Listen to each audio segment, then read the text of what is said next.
reason why nobody ever is allowed to look at history. If you take a little look at recent history, you'll see what's missing. There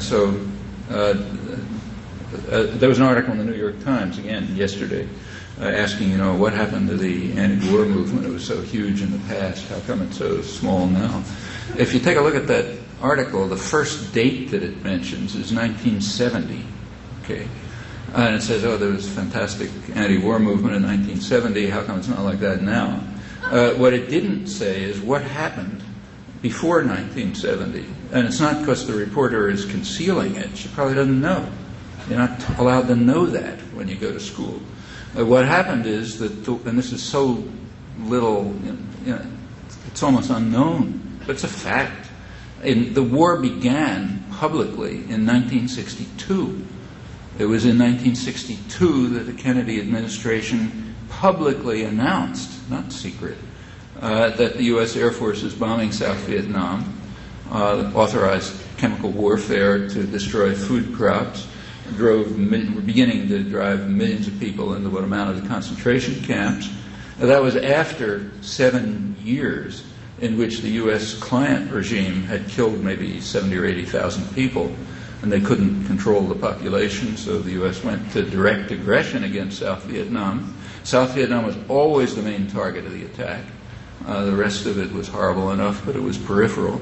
That's 1962. How much protest was there? Zero. You literally couldn't get 2 or 3 people to talk about it in a living room. Protest didn't begin for years. I won't run through the story, but as late as 1966, early 1966 in Boston, pretty liberal city, we literally could not have public protests against the war because they'd be physically broken up with the applause of the liberal press, by students, incidentally, marching over to just smash them up. One of them in March 1966, we put in a church figuring that would be safe. No. It was attacked. The only reason it wasn't Arlington Street Church wasn't demolished was because there were a lot of police around. That's after 4 years of war.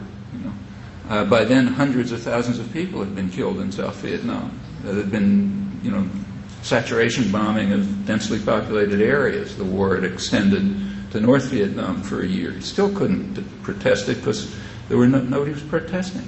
Later, it got to be a mass popular movement, and in fact, an important one.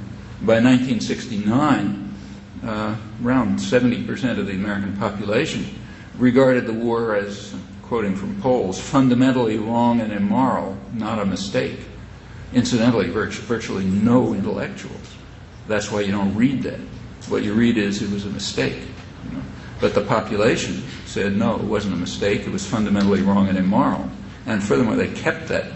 People have kept that attitude right up to the most recent polls about a year ago, but not among the educated sectors. For them, it was a mistake. It cost us too much. Benign intentions went awry, and so on. Enormous split between the public and the educated classes. So there finally was massive protest. This time is quite different. There's massive protest long before the war even started. That's a tremendous difference from 30 years ago.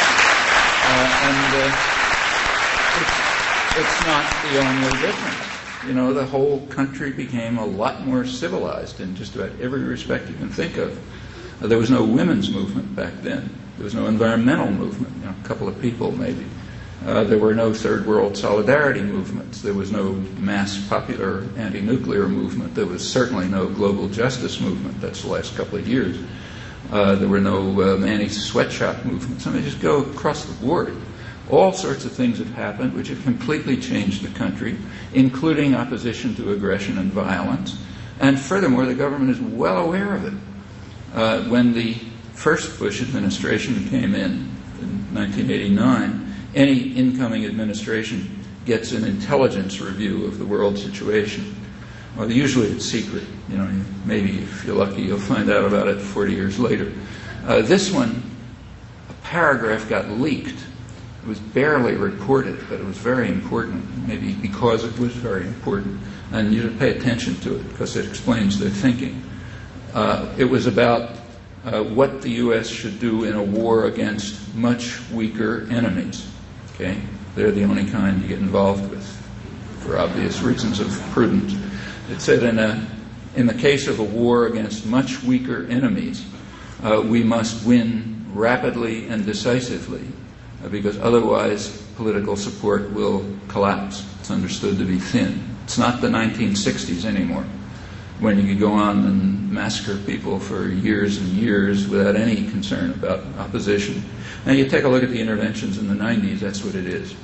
You want to intervene, you first build up an image of some genocidal power going to destroy us or something or other, and then you win an amazing victory over a much weaker enemy decisively and rapidly. Kind of what you're watching now. That's the only kind they can fight. That's an achievement. Now, these changes in the country did not, it's like the legacy I talked about before, they didn't come as a gift. They came because people like you were out there in this working day after day to change the country. And it worked. It's a different country, a much better one. There are also efforts to drive it back. Guys with power don't like this. So, of course, they're not going to give up. They continue to fight their own war to drive it back. And if people who are concerned about these things give up, they'll win. Those who feel depressed about what just happened just don't understand. It's a major achievement, what happened.